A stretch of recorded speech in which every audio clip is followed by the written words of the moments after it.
Hey, we're live. How are y'all doing tonight? Boy, howdy, have I had a day. Let me get the good music in. See, Dimitri's here. Nice to have you.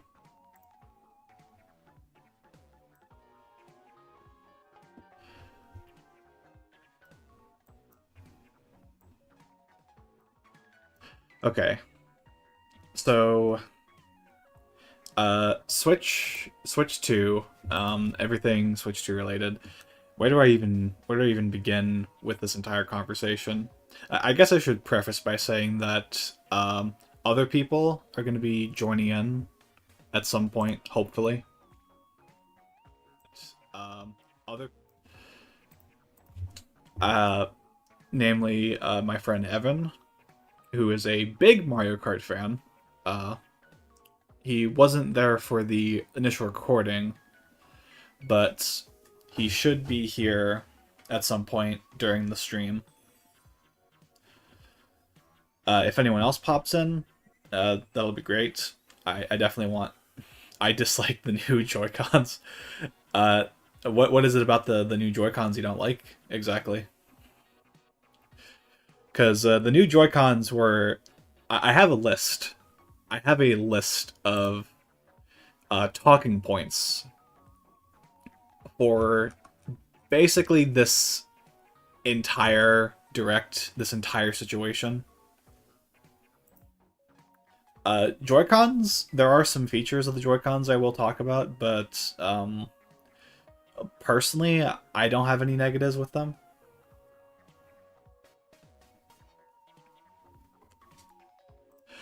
Um, but I think let me transition over real quick. I got Google Chrome open, and I got the Nintendo Direct, and I figure we will skim through this and talk about everything Nintendo announced, everything Nintendo did not announce during all of this, and yeah, that'll be this will be interesting. The new opening is completely superfluous. The new Nintendo Direct opening, it's cool, but it's not what matters at all. And I'm gonna save the Mario Kart talk for when Evan shows up. That the little thing that connects the Joy Cons to the Switch looks like it will break easily. I don't think it's gonna break that easily. Um, like I've seen, like, it's not it sits within the recess of the Switch console, so you can't graze the console up against a flat surface and have it touch those connectors. And you would have to like drop the system at a very specific angle on a corner in order for anything to like hit that little connector. I don't personally think that's gonna break easily, but like that's just my assessment of it. Um, it's funny because a lot of people, I think a lot of people have kind of questioned the durability of the Switch 2, and it's the one thing that I gave a lot of leeway with Nintendo on with the Switch 2. If anything, I'm actually kind of defensive about them because I think the idea of using magnets in the Joy-Cons is kind of a way to address a potential durability issue the Switch 1 might have had. And in fact, it's something that I've heard some people complain about. If you try to remove a Joy-Con on the Switch 1, and you don't hold down that little button, if you apply enough force to the controller, you can dislodge it from the Switch console. You'll probably break the small plastic tab that's in the Joy-Con in the process, at which point it's not going to stay connected to the console properly. Whereas on the Switch 2, if you pull away the Joy-Cons away from those magnets, what you're essentially doing is you're just disconnecting the controller from the console the way that it's intended. You're just doing it with a lot more force. So I think in the long term, the magnets are actually there for durability. But that's like, man. Let's start with a lot of the positives that have come out of this Nintendo Direct. So we know that the console launches on June 5th. That is a week before my birthday, by the way. So potential birthday gift. I'm not asking anyone for my birthday. Hi Tripper. It has been a long time no see. How you doing? Glad to have you here. Which, by the way, since you guys are both here, feel free to like say anything, interject at any point during this entire discussion. Because, God forbid, like I just ramble on and on about things that people don't give a shit about. Oh, there's magnets. My opinion has changed. Yeah, it's not like it's not like a plastic tab like the Switch One had. Deltarune, yeah, that is one of the most exciting things about this is that Deltarune just popped up out of nowhere. Deltarune and Silksong. Like I thought maybe one of those had a chance, but the fact that both popped up was absolutely incredible. And Deltarune looks just as amazing as it always does.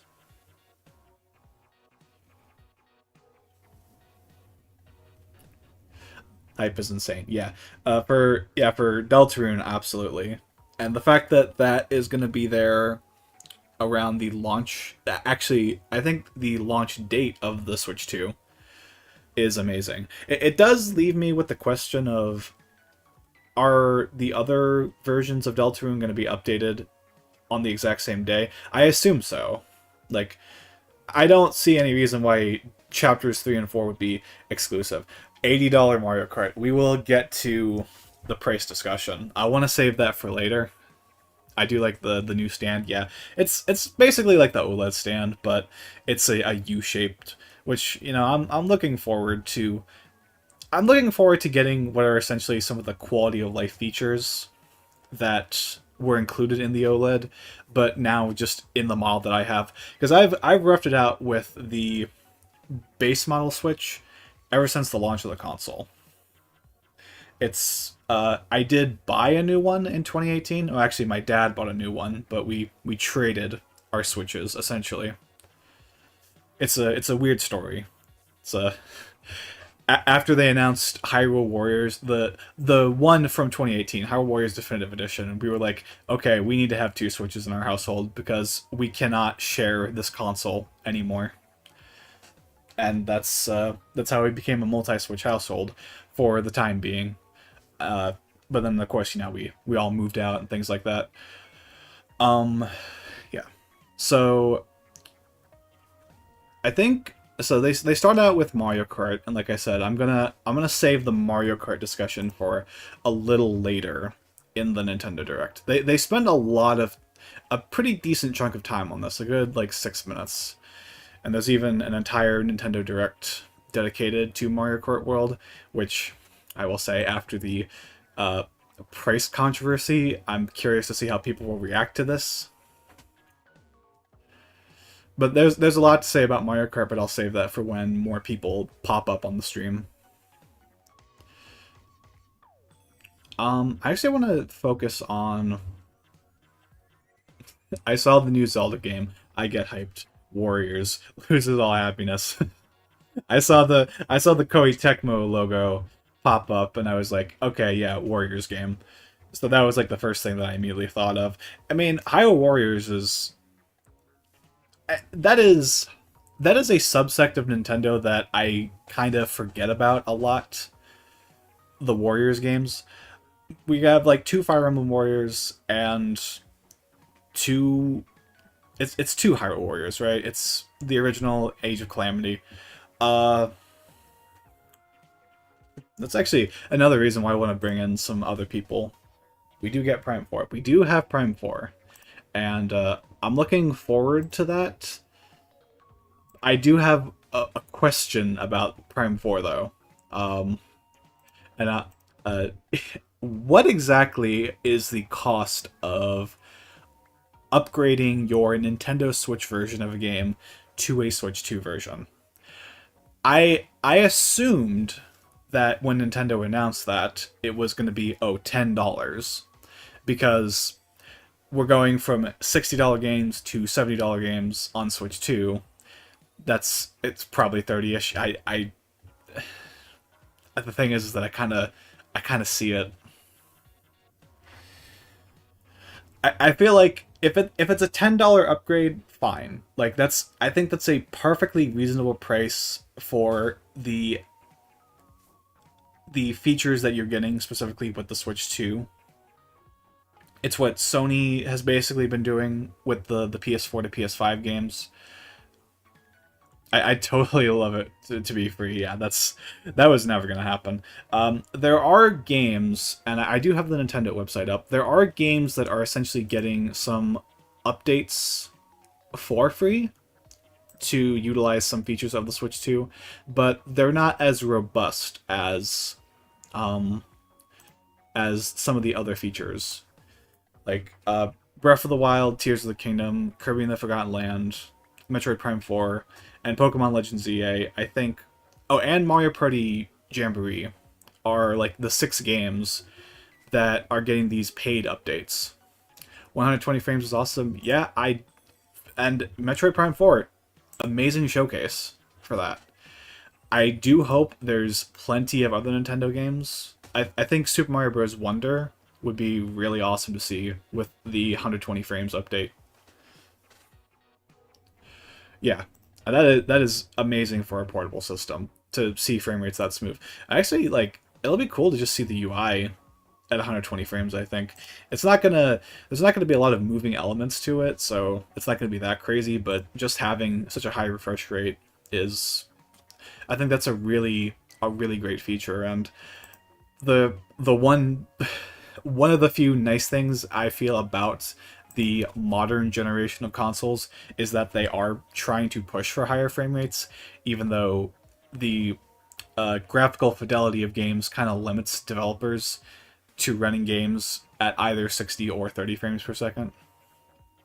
Hopefully the home screen will be beautiful. I got some bad news for you, Tripper. I got some bad news. I got some and some dang music. I got some bad news. I got some bad news for you, Tripper. I got some bad news. You're. I will pull up a screenshot at some point. Um, I will pull up the screenshots. In fact, you know what? I can do that right now. Nintendo Switch 2 user interface, because we basically already seen it. That's a fake. That's a fake. I bet we probably don't see. That's also a fake. This is all fake. About a fresh UI and customization features. Yes. Okay. This is the image right here. This is what the user interface actually looks like. Now, for me personally, I will say I like the Switch's UI for how basic it is. That's so lame. Yeah, I will admit. I feel like they could do a little bit more. I imagine you hover over an icon, it's going to have the text up right above it. It's going to be exactly the same. The only real differences we get is we get chat features. We get this is the game sharing. Why Nintendo? That's so lame. And this is the virtual game cards, which this icon's going to be on the Switch 1 menu sometime in April. They're going to add virtual game card functionality. So I imagine for Switch 2 this is going to be just baked into the system. Yeah. So this is the UI. And I'm not surprised. I'm not surprised to see it be this iterative. I don't mind it personally. I do hope there are a few more quality of life features added to the UI over the course of its lifespan. Oh, also the icons are rounded. I can finally steal my friend's Undertale. I hope you know them locally because you have to meet them locally. That's how virtual game cards work. Is there another image of the UI? No. Hi 20. I'm doing I was doing all right when I was recording that video. I was doing amazing when I was recording that video. Now I'm a little torn. Well, how are you doing, 20? We have $20 now. I don't want to sign up for your newsfeed. Oh man. So where's the section? Let me actually go to the hardware overview trailer. I love the thumbnail. It was just a generic thumbnail for a little while. But as soon as I'm hot and tired and I just got home from work. Oh man. I hope I can like give you a fun time here, but I'm like mentally just out. I have never felt such emotional whiplash. You saw the generic thumbnail, yeah.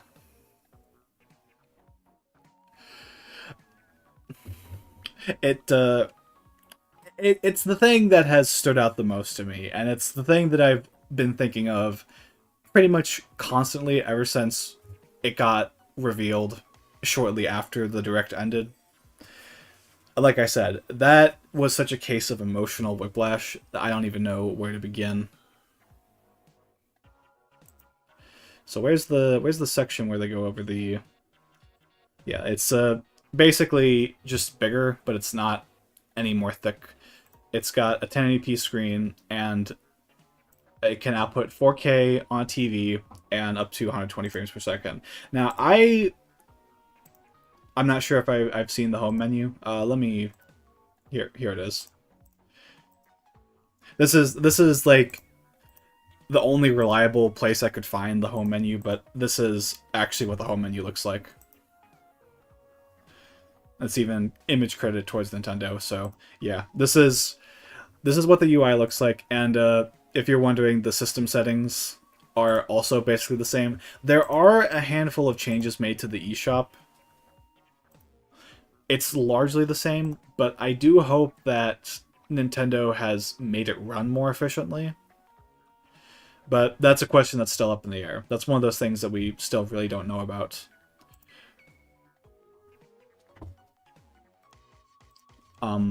But going back to the power levels, I was surprised. I wasn't surprised to see 4K because one of the biggest rumors that was going around through the Switch 2 was the idea that there would be some form of AI upscaling for video games. They would be upscaled to a 4K resolution. So that didn't surprise me. I was surprised to see 120 frames per second. You're just gonna pop up and drop a hot take. Feel free to drop your hot takes. All I ask is, can we please get some Wii Shop channel music again? That was so charming back in the day. I would love that too. But if it affects latency in any capacity, which, given the state of the current eShop, it's a compromise I'm willing to take. Also, let me know if the current music that I'm playing ends up getting tiring, because I got like a playlist. It's just that this is on a 1-hour loop. I got a 1-hour loop of Pop and Schluck. I got some other music I could play too, since we're on the topic of music. But music would be nice for the eShop. It's not like a deal breaker for me, but it's, you know, it's a nice quality of life feature. Gives Nintendo that signature charm, which, God, they kind of need some right now.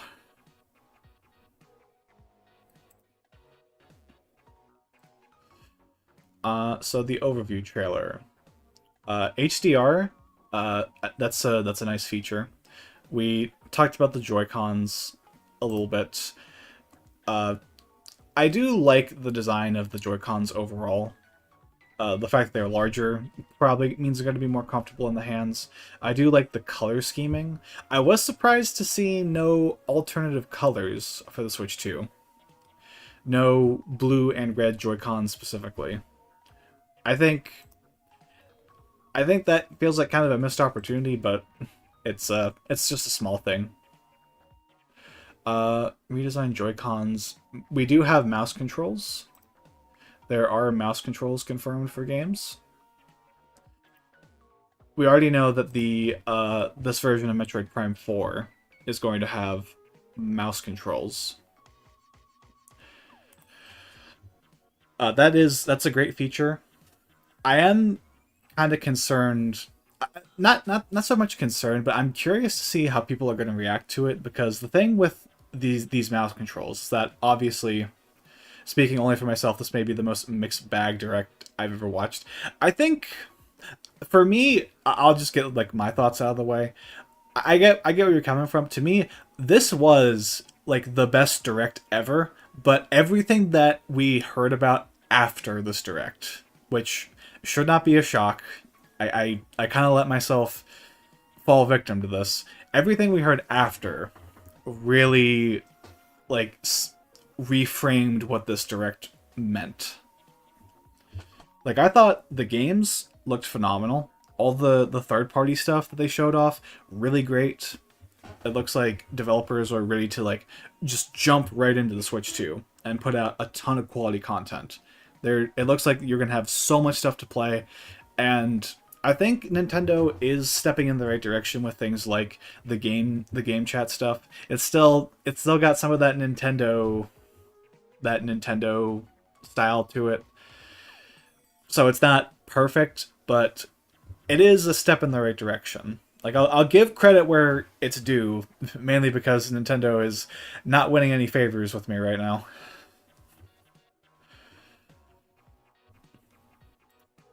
But yeah, it's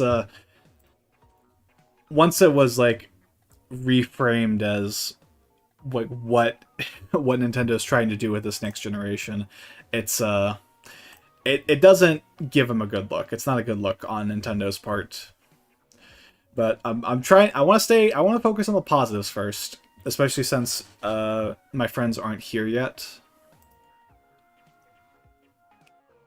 The other game, Mario Kart, looks great, and I'm glad Kirby and DK are getting attention right out of the gate. Yeah, that was a surprising thing to me too. Was Kirby and Donkey Kong, at least to me, like, I could be completely wrong about this, were not the franchises I was anticipating Nintendo would focus on.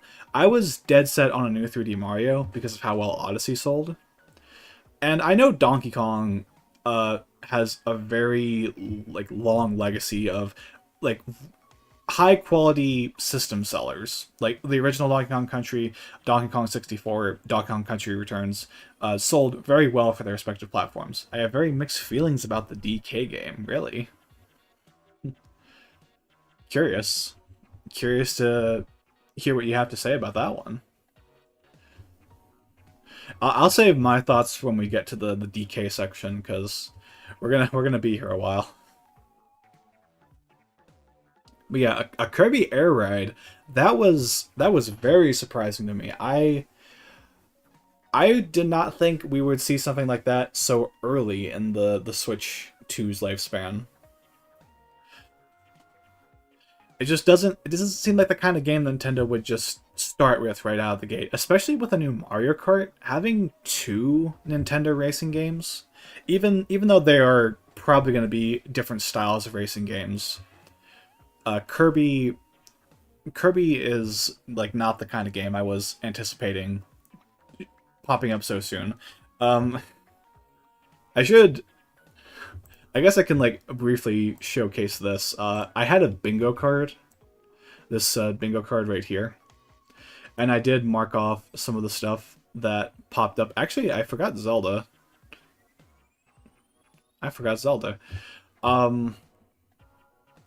This was not a realistic bingo card. I think I mentioned this during the previous video.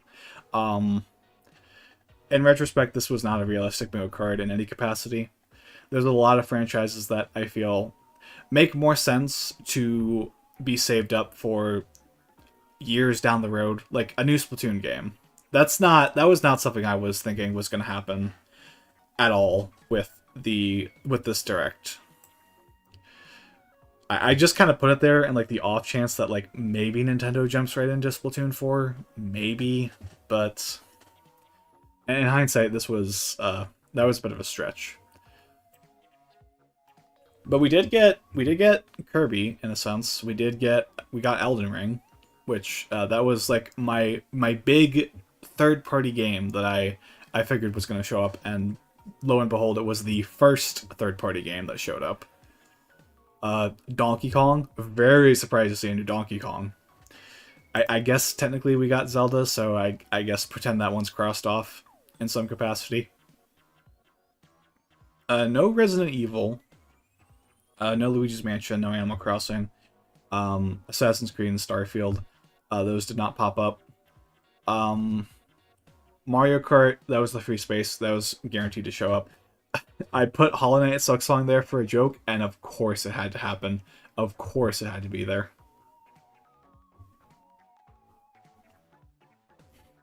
It looks good and fun and charming, but I don't like the absolute lack of country representation and the fact that this will be yet another game not featuring King K. Rool. I think the fact that this is developed by Nintendo's internal studios instead of Retro, they probably want to like give Donkey Kong its own unique identity.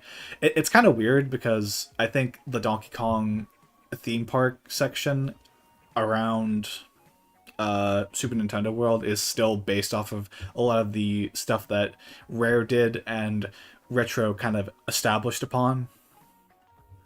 So it's a lot of like mixed marketing in that regard. I personally don't mind it, but I also have very little attachment to DK as a character. And also, I don't really have any thoughts on King K. Rool myself, but I mean, Donkey Kong has a very long legacy to work with. Only really excited about Prime 4. I'm kind of in the same boat, honestly. Not to say that I think Mario Kart and Donkey Kong look bad. I think they look phenomenal. But the pricing is the problem, and like I said, we will get to that very specific discussion later on in the stream. As for this bingo card, no Wario. Metroid Prime 4 did get a Switch 2 version. I did think Doom would show up. I thought that was a fairly safe bet. Surprised to see that one not show up. ARMS. Yeah, people sure wanted ARMS on Switch 2. I know like one guy who wanted ARMS on Switch 2. And then Super Smash Bros., which that was also pretty unrealistic. No, that's the wrong thing. Are all games $80 or just Mario Kart? It's just Mario Kart right now. That's the only game that's $80. Donkey Kong is $70.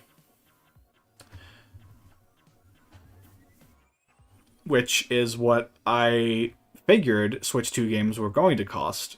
Like, should we talk about the price now at this point? Like, we've already kind of, like, gotten into it a little bit. Yes. So, we'll get into, like, all the thick of it. Like, the thick of the Nintendo Direct. I think ARMS has a very decent chance of showing up in the future. I think it's possible. Like, Nintendo, the controllers are there. Nintendo has the ability to make an ARMS sequel that plays like the first game. And ARMS is getting a Switch 2 update for free. So, I'm curious to see what that's going to be like. But yeah. I'm gonna switch the music over to Space Junk Road. Because I need to relax. I need the essence of Nintendo to flow through my veins. I was not the least bit interested in that wheelchair basketball game. That I will give Nintendo credit to this. They found a way to make a game with 2 mouse Joy-Cons work. I didn't think that would be possible. With that said, I'm also completely disinterested in that game. I think this was in the video, but my friend Darkly pointed out that it had some ve- some Metroid Prime Federation Force blast ball energy to it. Like this very basic side mode of a sports game that feels like it's part of a much larger game, except it isn't. It's just my internet went out. Oh, are you back now, Tripper? Let's actually, yeah, let's. Oh, actually, it's on screen right now.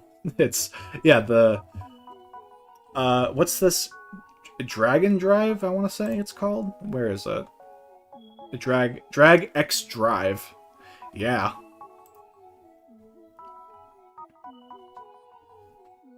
You believe so? All right. Um, the problem is, does this even have a release date? In the stream I watched, someone also brought up the Metroid vibe. That's totally going to be another ARMS. Yeah, I think this is going to do even worse than ARMS in the long term. Like, not only does this doesn't really feel like a Nintendo game in a way, and I don't want to like undermine its potential quality. I think the problem is that there's no like character designs to it that really feel like Nintendo characters. Like, that's something that I will give credit to ARMS for, is that it did do a lot to make its world feel really interesting, both in terms of like having this like really high quality soundtrack to it that just made the matches feel so energetic and like filled with personality, but also the characters themselves. It's just a wheelchair LeBron. Yeah, but the character designs of ARMS are like really stylized. They have so much charm to them. This right here, this just doesn't exude much of anything. It's just like a robot, but with a wheelchair design. And also, the thing I'm most concerned about is how much content is actually going to be in this game. Because they only showed, like, one mode. I think. They only showed, like, one mode. And it is just basically basketball. And also, this control scheme right here, it doesn't even look good, honestly. I think the control scheme for me is like the thing that makes me the most concerned about playing this game. I'm soaking my fake teeth. You're right there, Tripper?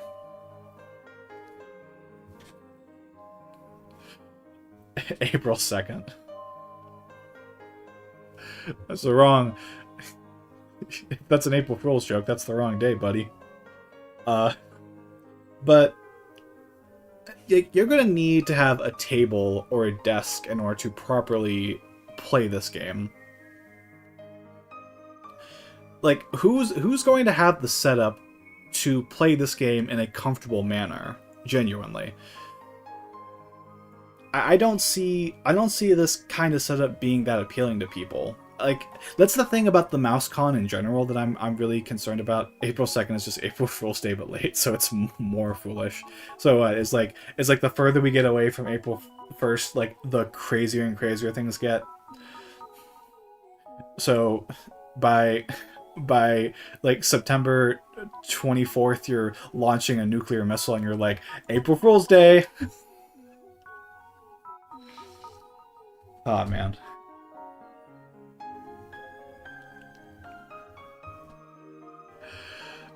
But yeah, this whole setup makes me a little concerned because, like, I can't really see a situation where I want to use a Joy-Con in a mouse mode specifically. Yeah, flat desk, broken arms, perfect for that. Yeah, like, that's the thing, is that a table, like, if you have a table, if you have, like, a traditional home setup for your Switch, you're playing on a TV, you might have a table nearby, but you're not going to want to bend over and hold the Joy-Con like against that table to play in mouse mode.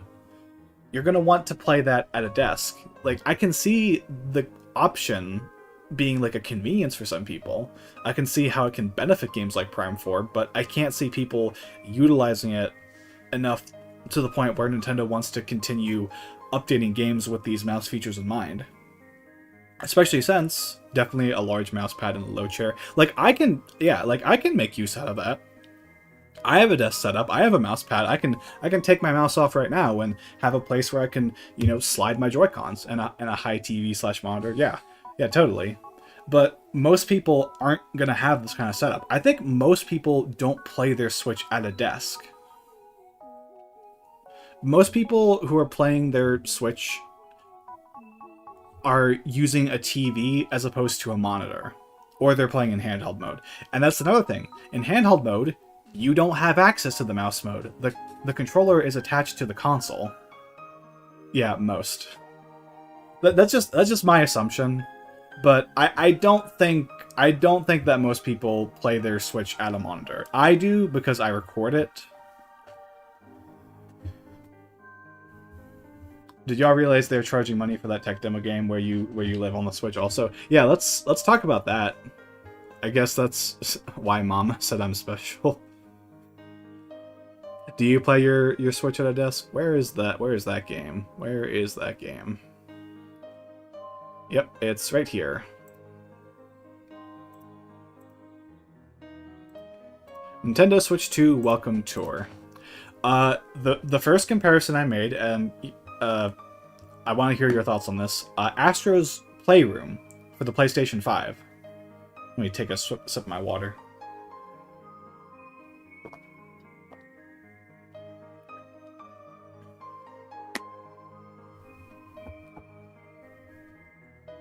My TV is specifically for movies and TV shows. All right, that's cool.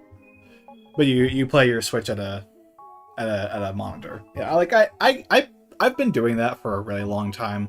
Is the TV that, well, it's not my TV, but the TV in the living room is basically for TV, and my Switch has been connected to a monitor. I've had my Switch connected to a monitor since like 2019, and Wii U. And I'm going to go ahead and say I think blocking GameCube behind Switch 2 is scummy. It is a little weird to me. I think part of the issue is maybe the emulation quality doesn't work properly without some more effort on the Switch 1's hardware. Now I'm just spitballing here because they got Super Mario Sunshine and Pikmin 1 and 2 working on the Switch 1 just fine. Obviously the big reason is that they want more people to go ahead and just buy a Switch 2. I kind of question Nintendo's mentality using GameCube games for that, because there's a fervent number of people who want to play those GameCube games, but it's not like the GameCube sold that well to the point where it's like, yeah, people really want to relive the nostalgic days of the GameCube. I know some people do. I don't want to like undermine that, but it's not like, I don't see it as that much of a system seller as I think other people do. Like, maybe that's just a me thing. At the very least, if they don't charge more for it on the expansion pack, I'm fine with it. I'm just curious to see what games are going to show up there. Like, it's really weird to see us go through the entire Switch 1 generation and not get Wind Waker and Twilight Princess HD, and then only for us to get an emulated version of Wind Waker on the GameCube. So we're not even getting the quality of life features that the HD version had. I saw watching the stream, people were trying to guess what was next in chat, so after the GameCube announcement, I wrote in chat, "Wii next." Hopefully no one saw it. Yeah, hopefully no one saw it. I will always champion, do not watch the chat during I saw it Tripper. Don't watch the chat during Nintendo Directs. It is a mess. It is an absolute mess of comments and crazy expectations that are never going to be met. It is way too much.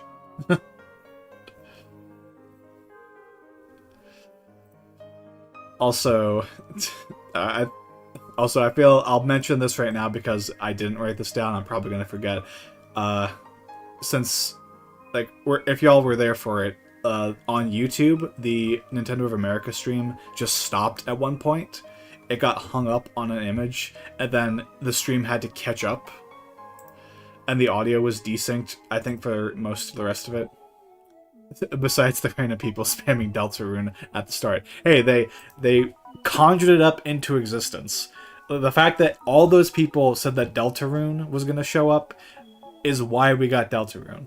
That's literally the only reason. It wasn't guaranteed to be there. It wasn't something that, like, Toby Fox had planned out with Nintendo for this long. No, it's the fact that those people said that Deltarune was going to be there. I saw it. I went to the UK version. I went to Twitch myself. I had to get an ad before I could continue watching it. It's crazy. There were, like I said, there were 1 million people watching that stream. I think that has to be a new record for Nintendo. Like, people were really excited for this next generation. I really didn't care about the excess of third party. I would have rather them spent more time talking about the system. I mean, oh god, should I talk about this? I don't know if I should talk about this. I am happy with the third party stuff. I'm gonna say that. Like, Nintendo is releasing more powerful hardware. There are a bunch of third party games that can't feasibly be ported to the Switch One without a lot of effort and making what is definitively the worst version of the game. So I think focusing on third parties for this more powerful hardware is a big deal.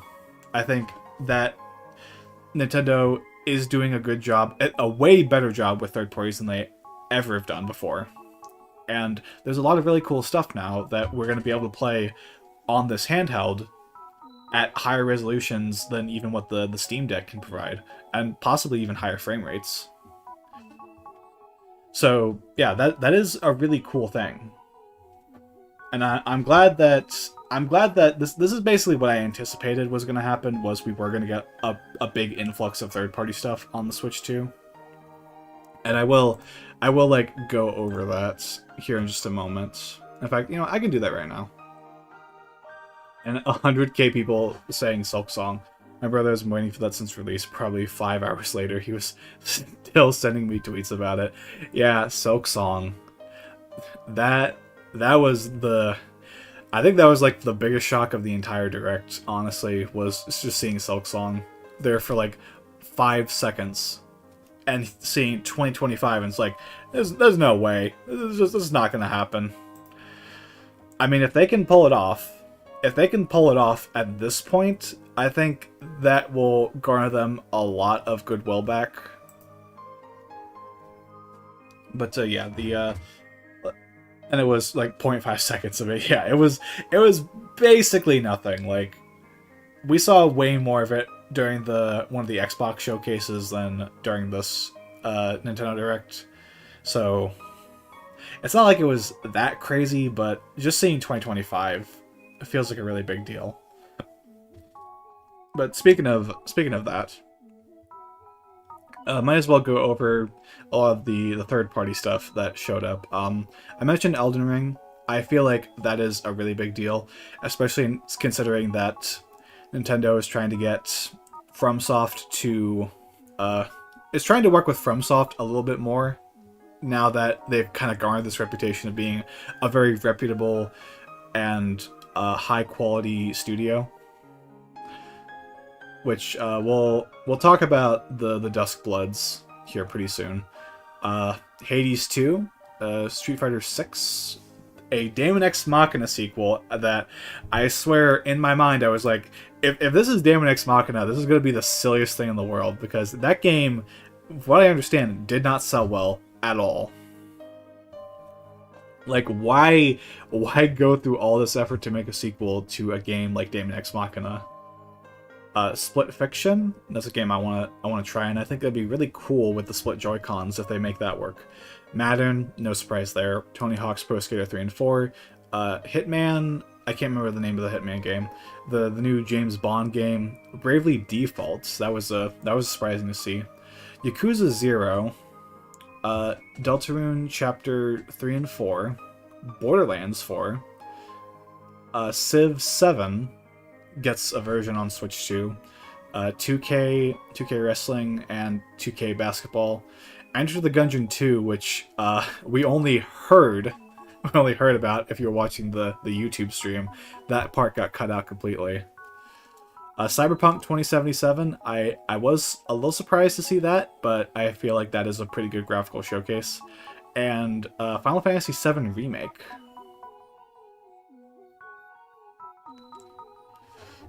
And then there was a huge sizzle reel of games. Including Silksong. Silksong appeared during all that.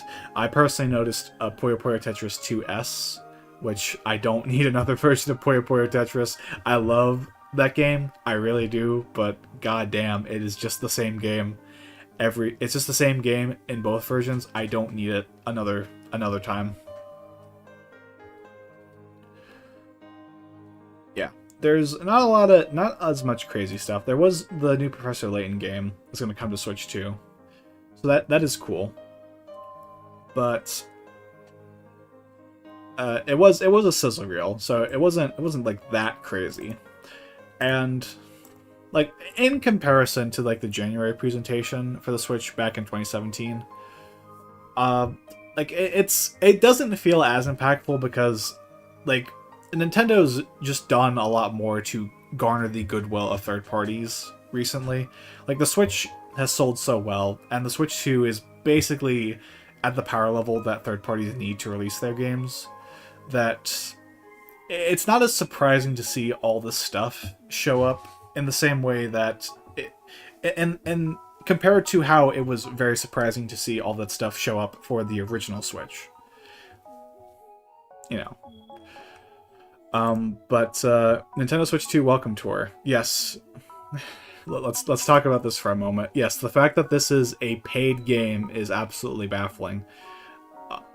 Like this is essentially their Astro's Playroom. This is designed to demonstrate the concept and capabilities of the hardware by actually exploring the hardware, by showcasing it in a video game.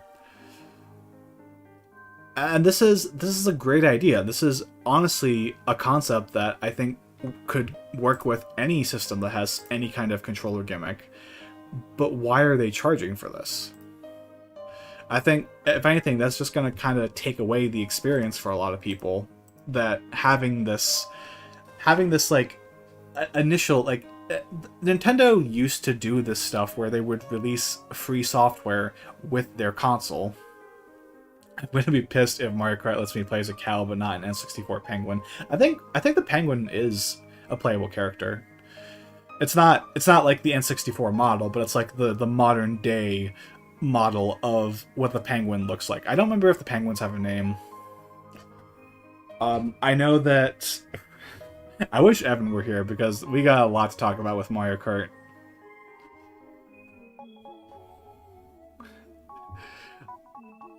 I just remember the fishbone, and also the dolphin from Super Mario World. Those are playable characters. I think that game's gonna have like 80 to like 100 playable characters, honestly. I think they just went all out with it, which is like a really cool feature. But yeah, Mario Kart. They did not... I don't think this game got a price reveal.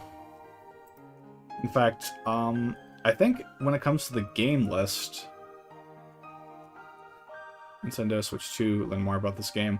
Yeah, I don't think this game is on Nintendo's website at all, which is kind of weird. Powerful and immersive graphics. Oh my god, this is going to be the best system ever. Oh my god. Yeah, the games. The only two games I think they have pages for are Mario Kart World and Donkey Kong Bonanza. I got Dragon Drive. Yeah, Nintendo Switch 2 Welcome Tour.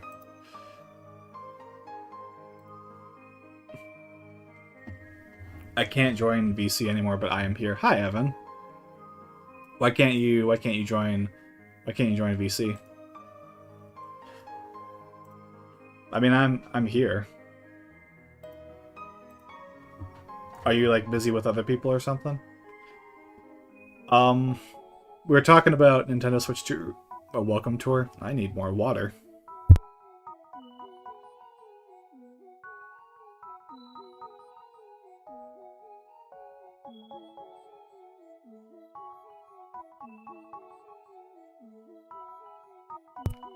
Sorry about that.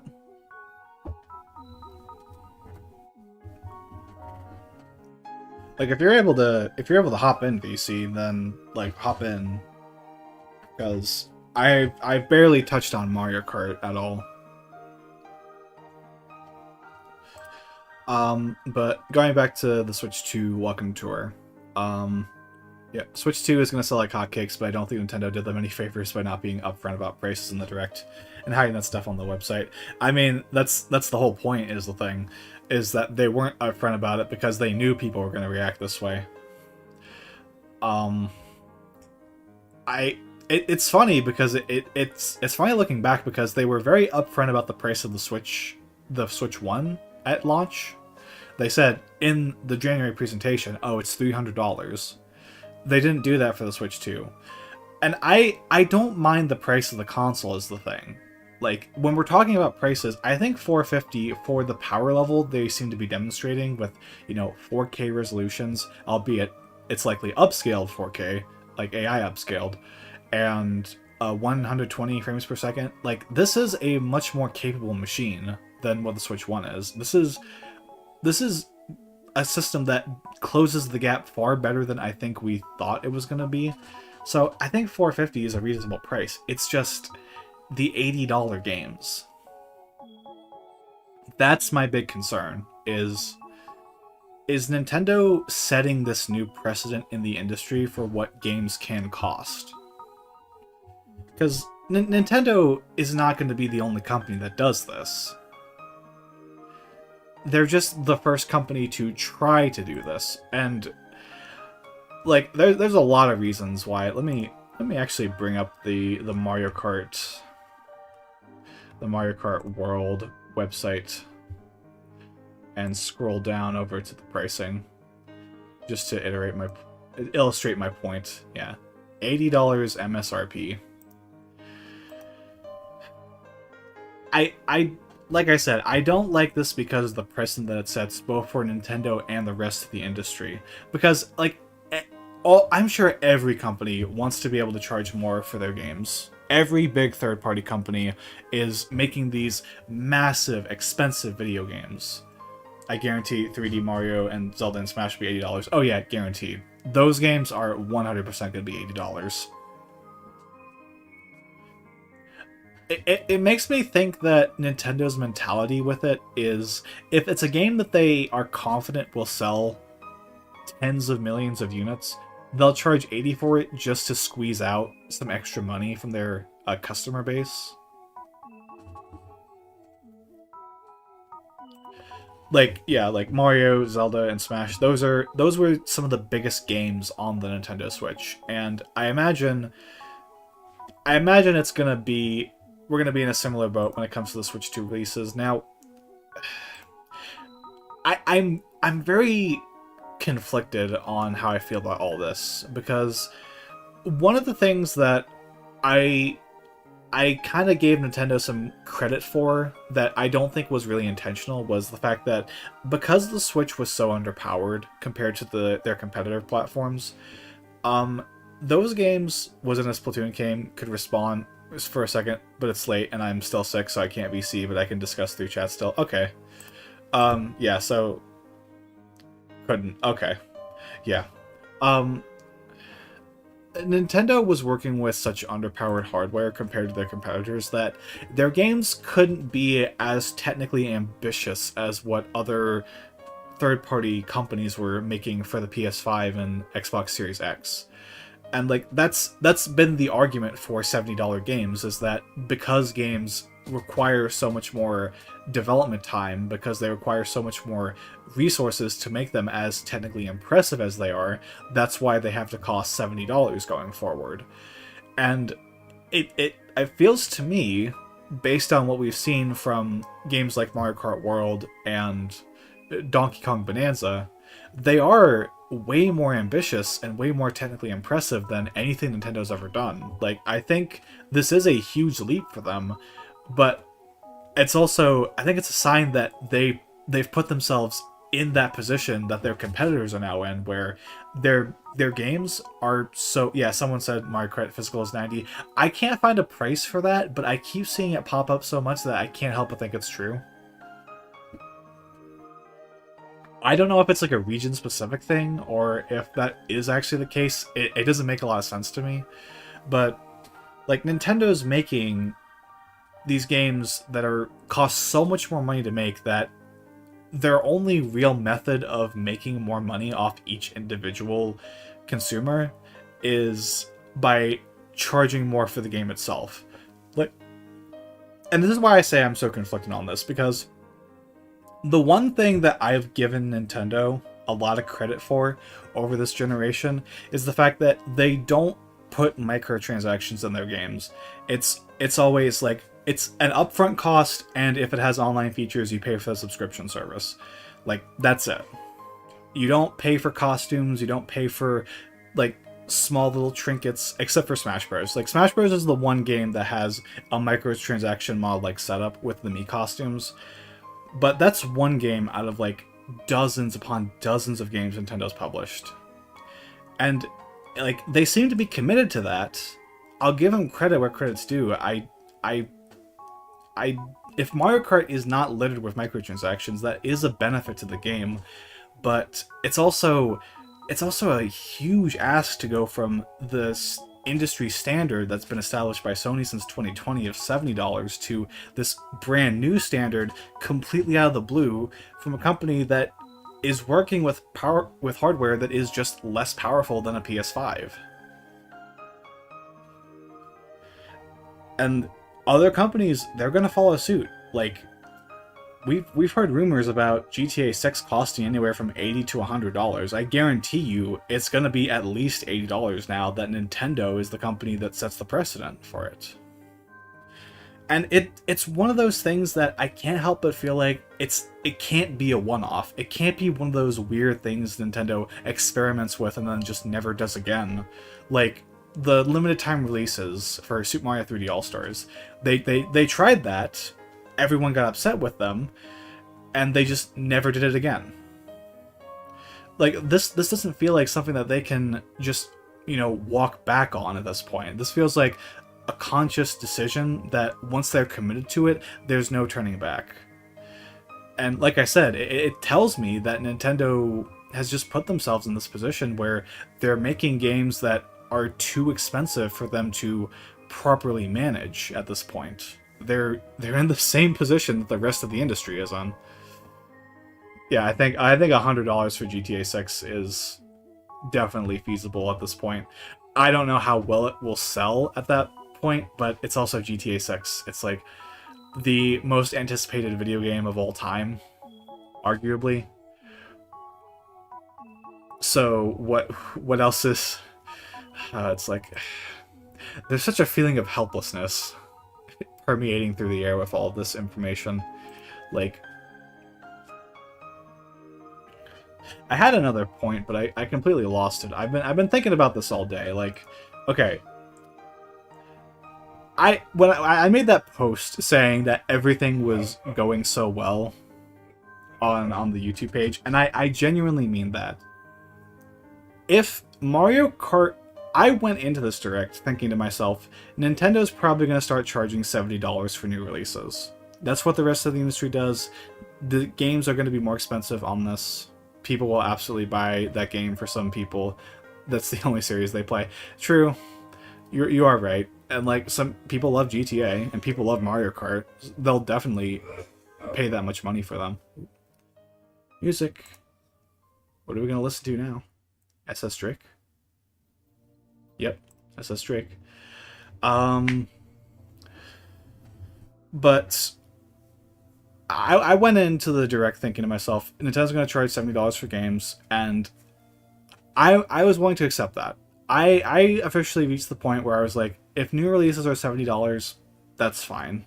I don't have to buy every game that comes out for the Nintendo Switch 2. I'll just buy the games that I'm personally interested in. Maybe Nintendo can offer some kind of savings program like the Nintendo Switch game vouchers for the Switch 1. Maybe they could do that. But if the games are $70, as long as they're good enough, then fine. I think Nintendo sold me on Tears of the Kingdom, and that is the one and only game that I've bought so far that I feel was worth the $70 price tag. Granted, it's the only game I've paid $70 for, but I thought it was good enough to reach that price tag. Mario Kart is also technically the console's 3D Mario, at least for a while, as well since it's open world and stuff. We will get a 3D Mario on the Switch at some point. I think it might be like a year or two down the line, now that we know that Donkey Kong is being worked on, but Nintendo's not going to abandon 3D Mario. But yeah, it's like the definitive Mario game, and that's the funny thing to think about is Mario Kart is so popular that it has effectively surpassed traditional Mario games when it comes to being the system's core selling title.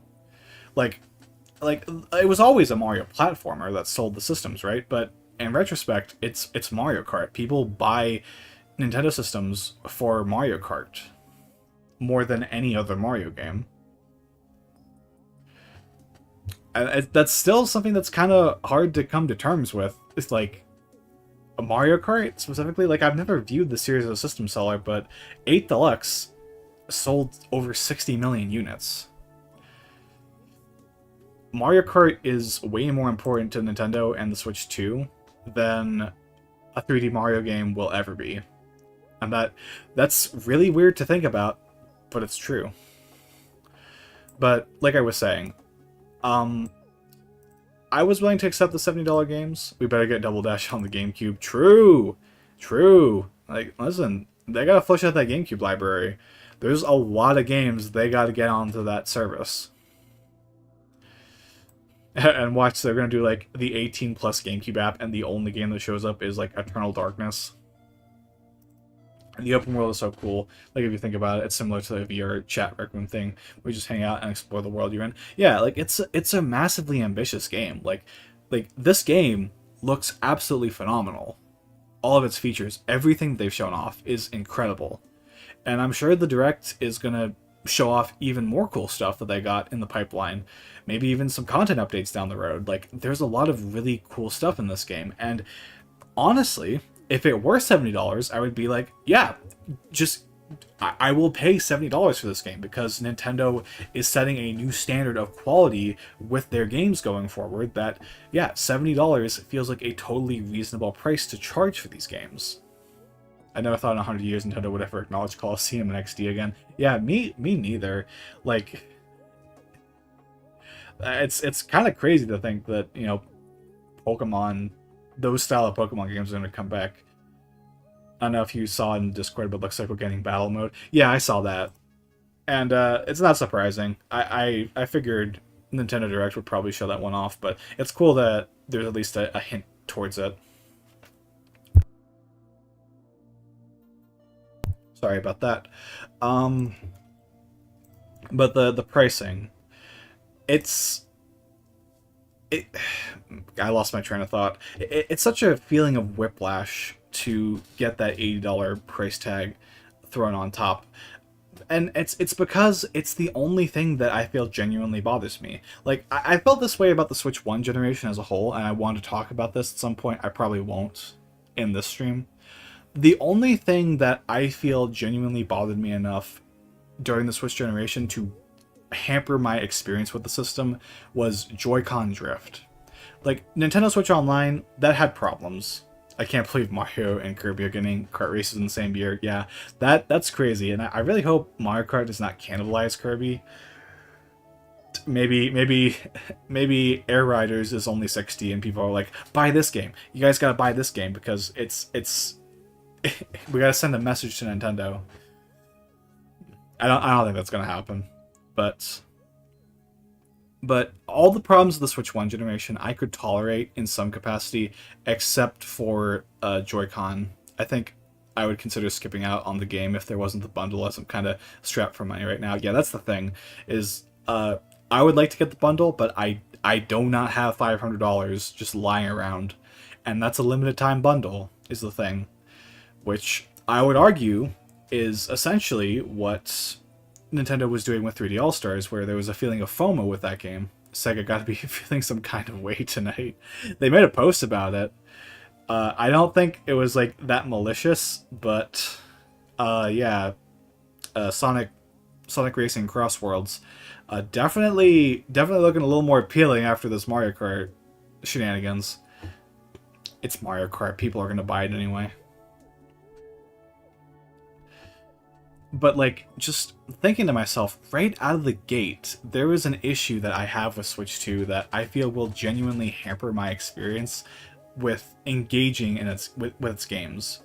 Because, like, I don't have $80 to spend right now, let alone the console I'm fine with, but I'm selling some of my collection so I can afford the bundle ASAP. Yeah, like, that's the thing, though, is that I don't want to have to sell any of my stuff. I don't want to trade in my Switch 1.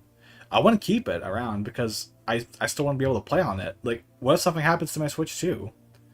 I still want to have those games, and there might even be some games on the Switch 1 that don't work on the Switch 2. There's a whole list of games that have some sort of compatibility issues. Like, granted, the first-party stuff seems to work perfectly fine, but third parties, those are up in the air right now. And Nintendo has acknowledged this. They have a list of games that they say have some compatibility issues on Switch 2. It's not a done deal like I hoped it would be. So there's nothing that I really want to just trade in. I like what I've gathered on my Switch 1. I'm gonna fix dinner, BRB. Alright, 20, see you in a bit. But in general, there are some nitpicks that I have for the Switch 2. Like, I don't really like the way that the chat is being implemented. I think there are some things Nintendo can do to improve upon that. I can't say that I'm fully on board with the idea in $70 games, but it's an issue that I feel I can understand and tolerate enough. But knowing that Nintendo games are going to start costing $80 going forward, like, that's a lot of money. That's going to add up very quickly during the history of the Switch 2 generation. I'm selling some DS Pokemon games I never played because I can just play them on R4 and they sell for a lot nowadays. Yeah. Sailing the Seven Seas is starting to look a little more appealing as time goes forward. If I get a Switch 2, the prospect of modding my current Switch, that does get more appealing by the day.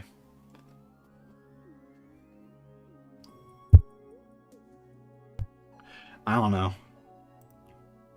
I feel like I lost my train of thought when it comes to the whole pricing of this thing. It's like I said, it's the idea that there's this major issue right out of the gate that makes me concerned about the future going forward.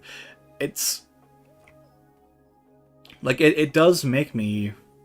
It does. I'm not selling my current Switch because I'm keeping it for mod stuff and legally acquiring games. Yeah, you gotta legally download your copy of Mario and Luigi Brothership because it's, you know, such a good game. I can't focus on a single thing right now because this is just this decision to make Mario Kart an $80 game completely baffles me. And it's funny because I don't see why, if Mario Kart's 80, why is DK 70? Like, that game looks just as ambitious as Mario Kart. Like, it has fully destructible environments to it. It looks incredible. But for some reason, that game is $70. So, like, is Nintendo's pricing just going to be all over the place during this generation? Are we going to see $60 games in some capacity? Like, there's no way they're going to charge $70 for a new WarioWare. Hi, AC. Loser. Loser? How dare you? Kick me. I'm not going to kick you. That's mean. I actually turn your volume up real quick. turned me down. That's so sad. I'm disappointed. I know, You right? don't want to go. Well, I'm How, offended actually. how are you doing, Icy? Oh, I'm alright. have you watched the Switch 2 Direct? Icy? I'm dead. Hold on. Sorry. Oh, I did watch it. okay, so... I actually could have watched it. My class was canceled, but I didn't check my email until I was at the campus. Okay, And then so... I saw that my class was canceled, and then I wanted to cry. Dang. But you've seen it, so you, like, know about some Yep. of the stuff that's coming out. Yeah, I was mostly just curious about the games, honestly. Have you heard about the pricing of the Switch 2 and its games? Crap, what was it gonna be, like 450 or something? So yeah, the console's Like, $450. yeah. There's a Not Mario Kart World bundle for $500. Yeah, so, yeah.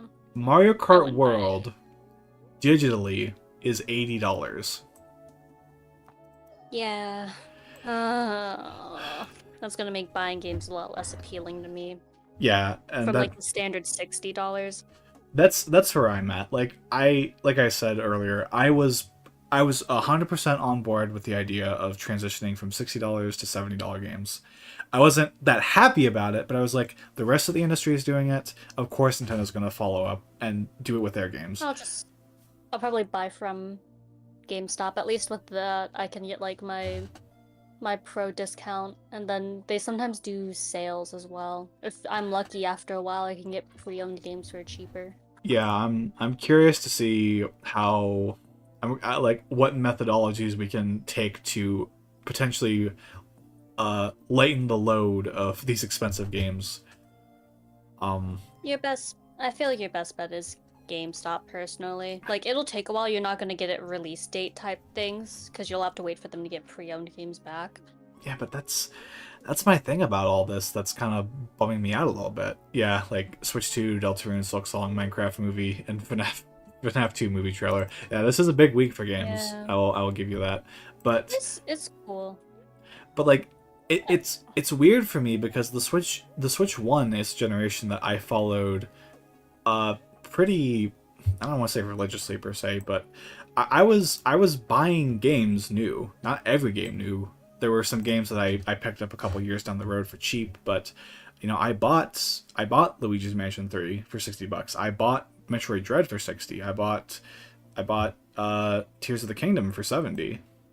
Like this was a generation where I felt like I wanted to keep up with all the cool stuff Nintendo was doing, and like the quality was there. Like I felt like the games were worth the price tags, but $80 is, I think, a bit too much for any video game. That's fair. So like I've bought a lot. yeah, and Realizing I've actually bought a lot at like full price. and the harshest thing about all this is that it's Nintendo we're talking about. Like they don't like to reduce the prices on their games. So how long am I gonna have to wait to find a fairly cheap copy of Mario Kart World? Like maybe I could wait it like a year or two down the road and find a copy on eBay for $40. But it's You could still maybe wait till a Christmas sale even.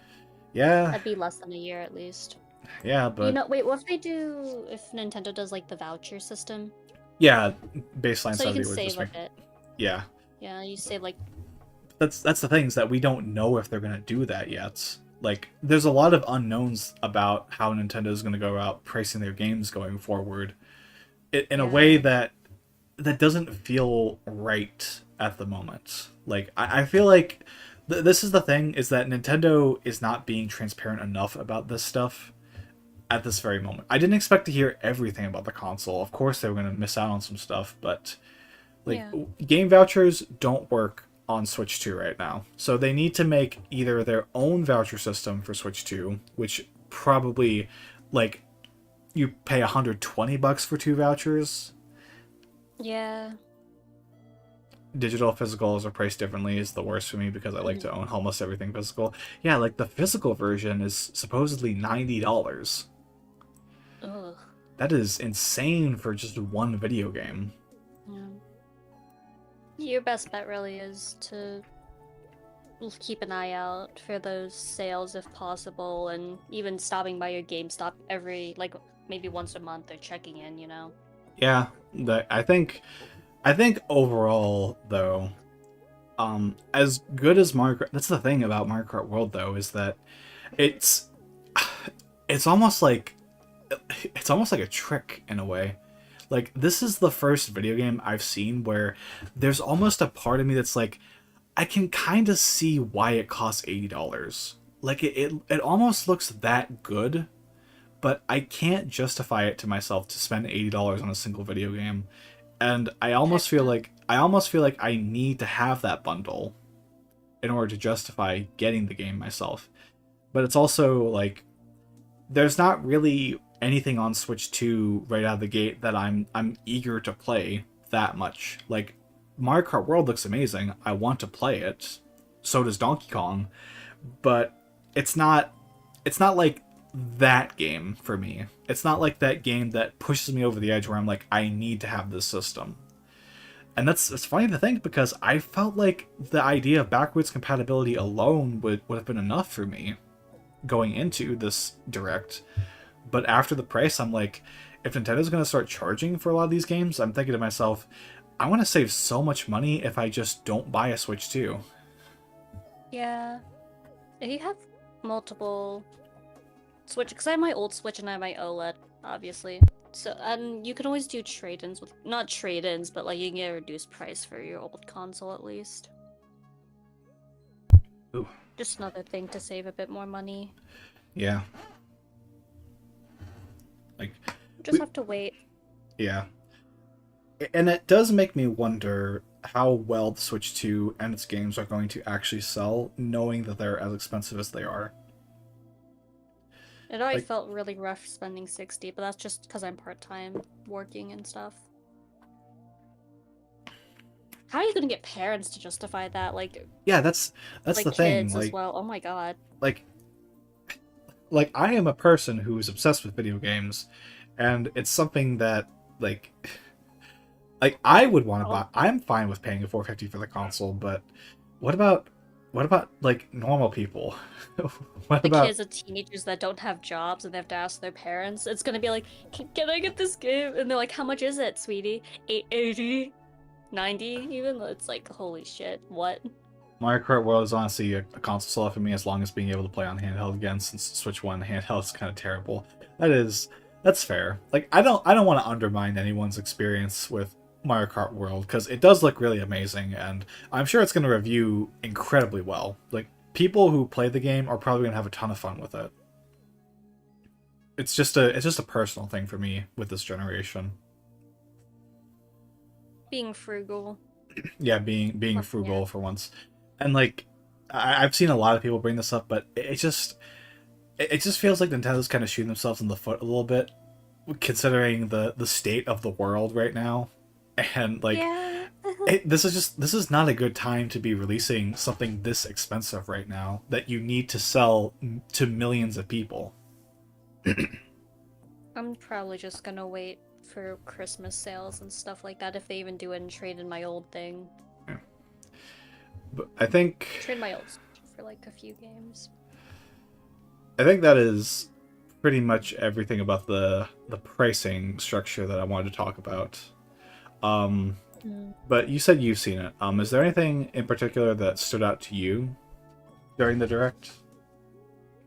Was pretty happy that at least we're getting an upgrade system. I think that's like the obvious thing just because everyone knows how bad OLED and Switch work by themselves.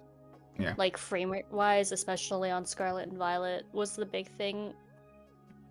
Or like Which, for Pokemon at least. And like even other games there's like horrible frames. Like I play DVD and its frame drops are pretty bad.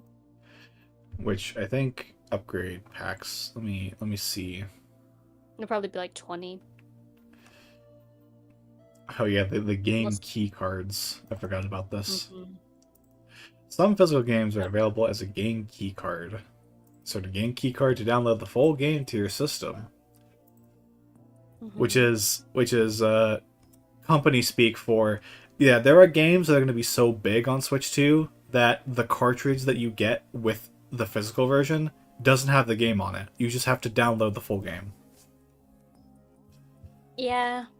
I'm not I surprised. don't Where's that like list of games? There's a list of games that are getting free updates to improve their compatibility on Switch 2, and know. one of those games is Pokemon Scarlet and Violet. Yeah. So, like, I'm 100% confident that means they're gonna fix the frame rate issues, but only on Switch 2. Mm-hmm. And I mean, I guess it's nice to be able to play those at a higher frame rate, but like, it's unfortunate that the only solution they can come up with is buy better hardware. Yeah. Oh well, though. I don't know. I would genuinely, if they don't change prices, then you'll just have to don't give into the FOMO. Look for deals. Buy used copies. Yeah, Do trade-ins. I kind of want to hold out on the off chance that this is a 3DS situation. With Splatoon 3 on the list, I remember seeing it, but I forgot. I don't think Splatoon 3 is there. I don't think Splatoon 3 gets any updates. I wonder if it'll let us adjust frame rate of like how like what our max frame rate we want it to be at is. More about Or like Nintendo Switch 2 modes. edition games. I don't know. I just say wait on GameStop sales Chat mostly because I technical recently specs. just bought 4 games for $40. It's a pretty good deal. Yeah, it's just that I'm gonna be waiting a really long time. I almost wonder if I'm gonna like jump into this generation really late, like really I really jumped in late. late. I jumped in pretty late. Yeah, When does it switch? Release date. like Shut up. I'm having an existential crisis about video games. I need to stop doing that. Like, the Switch released in 2017, but I don't think I got a Switch until 2022. Splatoon 3. Yeah. Yeah. It was either 2022 or 2021 because my parents had bought me it as a bundle with Animal Crossing. FOMO has me in a chokehold. Unfortunately, I cannot miss the launch. I know how you feel, Evan. It doesn't have a chokehold on me. I'm too frugal. Yeah. Hold on to that quality because you're gonna need it going forward. Gaming's about to get really expensive. And honestly, like I genuinely thought for a little while if there was any AAA game company that was gonna save itself from the potential the AAA bubble bursting pretty soon, it was gonna be Nintendo. But I honestly think they're gonna be in the exact same boat. I think if anything, Nintendo is gonna have the same problem that every other company has, where people just stop buying their games. Like it's hard for me to comprehend that because I think Nintendo has firmly cemented its place in the cultural zeitgeist. I'm using fancy words right now, but like their games are selling like hotcakes. Mario Kart 8 Deluxe sold over 60 million copies.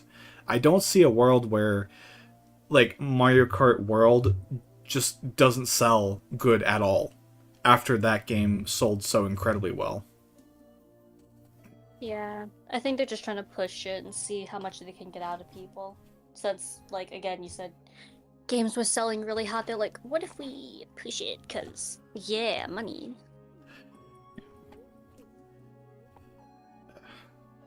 I suppose if there's one cool thing about I do like the idea of these upgrades for games. Like I wanna see Breath of the Wild run at 4K 60 on the Switch 2 because that sounds really cool. It's just I it's just like I don't want to have to buy the system just to get that. And I know it comes with the expansion pack. I know if you have the Mhm. expansion pack, you just get the updated versions of Breath of the Wild and Tears of the Kingdom. But only those two games for some reason. I don't understand why. Hmm. Yeah. I'm probably just gonna. I'm pretty excited about Air Riders off randomly. Sorry, I just saw Air Riders. I was like, oh, I like it. I like Kirby.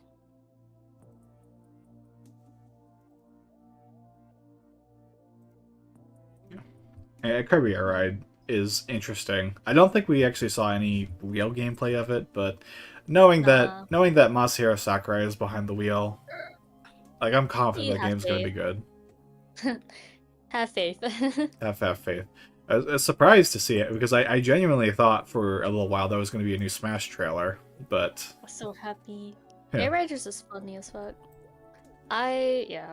In terms of buying, I'll probably just hold off and wait until like the infamous whatever the heck Splatoon 4 bundle. That I'm probably just going for ZA bundle to come out.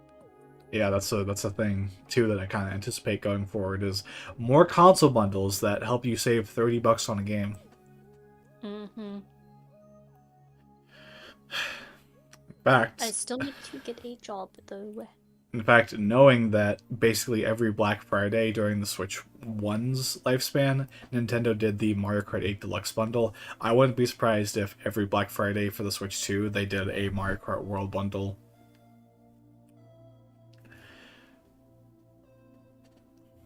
It's crazy. What else left are in my notes of things to talk about? Anything else stick out to you, Icy? Hmm. Trying to think through all the games. I mostly just looked at the ones I really liked. I was happy, kind of hyped for DK, but I was just like, oh man. I don't know. I think the characters are cool. I wonder if it'll be let you do 2-player again. If not, it'll be a little sad. I think two-player multiplayer sounds like a good idea for DK. I always like those games that do like a duo play for a friend. Co-op. Oh wait, the weird ass Discord looking voice chat. Yeah, game chat. Yeah.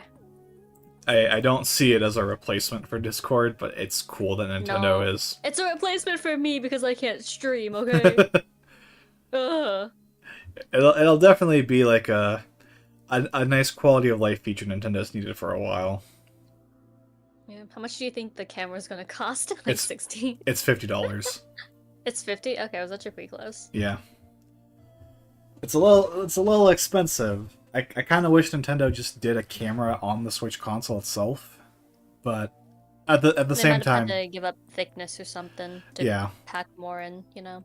Plus, having a adjustable camera means that you can angle it however Oh, you want. dude, wait. One thing I am kind of getting bummed about is we're gonna have to buy new SD cards and do transfers.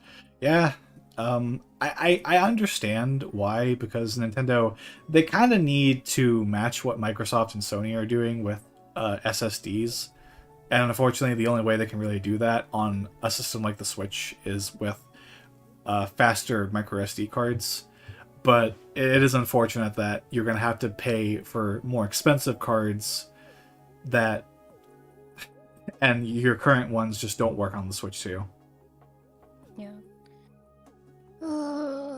So, like, let's be realistic about the base cost. If you buy everything, no sales, or like even if you buy a bundle, that's 500. We're gonna ignore tax. That's 500, and then you want to buy a Pro Controller. How much is a Pro Controller gonna be?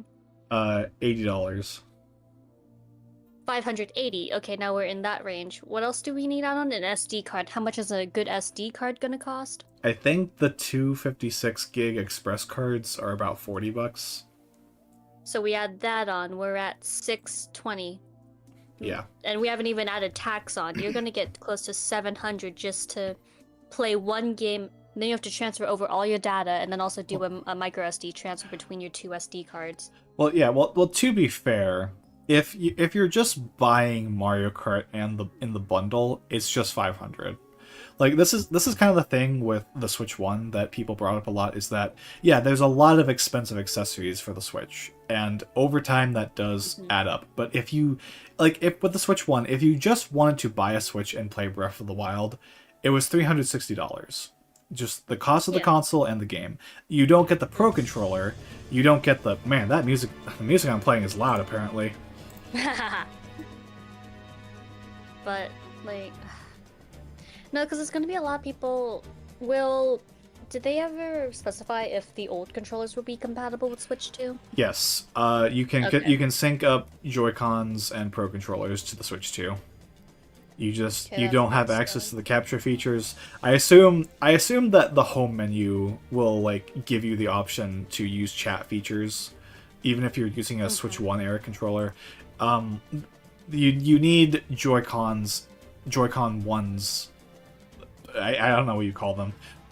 Original Joy-Cons to play some Switch 1 games on Switch 2, like Ring Fit Adventure, WarioWare Move It, the Labo kits, games like Mhm. that. But still, someone that's like buying the first like Nintendo handheld console and they want to get all that. Cause Yeah, I don't like the Joy-Con controller thing. I hate it. I hate how not horizontal, up and down wide long it is. I don't like that. I don't like how that feels. I wonder if they're gonna be selling a micro version of the Switch 2 controller. Or a nano version, whatever they want to call it. the Switch 2 controller? Yeah, you know, like, do you know what a nano controller is? I do not know. Look up Nintendo Switch Pro Controller Nano. Nintendo. Nintendo Switch Pro controller Nano. Power A Nano enhanced wireless controller for Switch. Yeah. Look at the images of it compared to the other one, or like the regular one. That'll probably help you get like a better image of what they look like. I can kind of see it. It's smaller, definitely. Oh, baby. See, I was actually considering buying one just because the regular Pro controller is fine. My hands are Doesn't. just very small. I got big hands, so I need a big controller. Wow, wow. My hands are like the length of the Pro controller.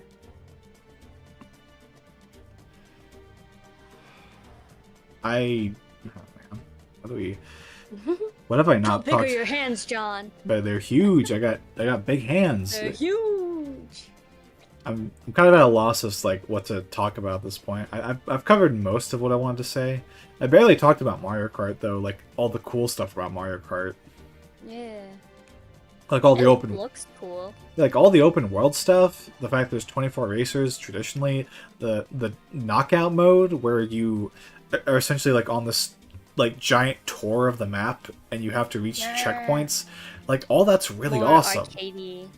More arcadey ass mini games I love, outside of the traditional racing.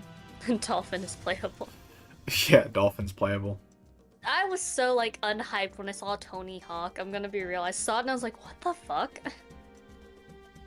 I'm not a Tony Hawk game fan. I was like, oh cool, Wind Waker, but then my mind is also like, I don't really care that much to play it. Hey, Evan, look.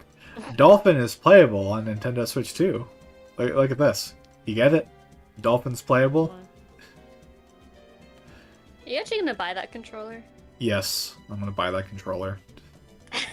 If I buy a Switch 2 and if there comes a point where the GameCube controller is in stock, I'm gonna buy this damn controller. Because I'm a slave to the GameCube. Yeah. Buy it from GameStop. Do you have a pro membership or no? The only way that you're gonna be able to buy this controller from GameStop. Oh wait, no, it's online. Shit. Yeah, this is a Switch Online controller. Fuck. Well, poo. Dolphin is playable Buy it for used. $20 a year, free on PC. What do you mean Dolphin is playable for $20 a year? This is part of the expansion pack. This is $50 a year. Oh crap! Forgot to add on like the $20 membership year thing if you buy everything on top. Dude, ugh, Yeah, shit's rough. and also only 3 games for the GameCube collection at launch. Mm. That is a rough showing. Oh yeah, it's $35 a year. It's $35 if you buy the family plan, and that's only for the basic service. It's $50 for the expansion pack, $80 for the expansion pack for the family plan. Yeah. I mean, if you get a group of friends, then yeah, it's worth it, because then you all pay less on base. Can you add like 8 people or is it 6 people? I can't remember. Up to 8 people. Yeah. Get a group of 8 people and split the cost. Yeah. I mean, my brother pays for it because he gets... I didn't know it was that much. Yeah, it's expensive. I mean, like, I'd say that now, with the GameCube games, assuming they don't upcharge for it, it's probably going to be worth the expansion pack. It's going to be worth that price, but it is a lot. Like, I understand Nintendo needs as many incentives as possible to get people on board with their service. Mm-hmm. We need to get a group up just for, like, family memberships. Everyone pays. Bless Ian for letting me on his plan. Wait, does Ian have a family plan? Yeah, Evan's on Eden's family plan. If I sneaked on. I used to be on someone else's family plan, but I left it. Yeah, my brother pays for the family plan because I think he gets a lot of use out of like the N64 games. Oh, heck yeah. Nah, none of my families are gamers, especially not Switch gamers. My brothers prefer the Xbox. They really like their Fortnite. Oh god, Christmas is gonna be a time, isn't it? I think my brothers wanted to like get closer to me or something because they asked for like Switch lights, but then they never took care of their Switch lights, and I think they also stole my copy of Breath of the Wild. Yeah, don't buy your kids a Switch 2. Like, I'm not even just saying that for like the precedent of like don't let this be the standard for the industry when Nintendo makes expensive ass products. No, I mean like literally don't buy your kids Switch 2 because they don't know how to take care of their shit. Buy them a Switch Lite. That's just cheap. Yeah, buy a Switch Lite if anything, or find a 2DS. If you can find a 2DS for $80, buy them that and buy them Mario Kart 7. Yeah. I mean, my parents had bought my siblings like the Switch Lites, but like my brother did not take care of it. In the sense, and also like, I had bought Breath of the Wild. I was playing the game. Like, I bought the physical cartridge because it was on sale. And then one day it just goes fucking missing and I haven't been able to find it since. And knowing my siblings' track record, I kind of just assumed one of them took it and then lost it. Still mad about that. Is there anything else left? Dude, Is there anything else left to talk about? No idea. I'm low-key... I probably will just buy digital only. I forgot that's why I switched to digital only, because my siblings were stealing my games. They can't steal the NFT. I mean, if the physical cartridges are going to be $90, I might have to switch over to digital. Yeah. Like, I'll have to get a pretty good SD card too. Yeah. I mean, I want to buy the cartridges so that I can save up on storage specifically, and so that I could sell those down the line if I wanted to. But man, $90 sounds insane. I'd have to like only buy one game a month, but even then I'd have to like every 2 weeks I'd be like, I put 40 down to save type thing.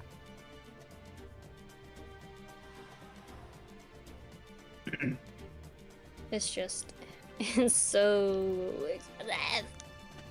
How about that? How about that FromSoft game? The Dustbloods. Yeah, did you see the new From Software game?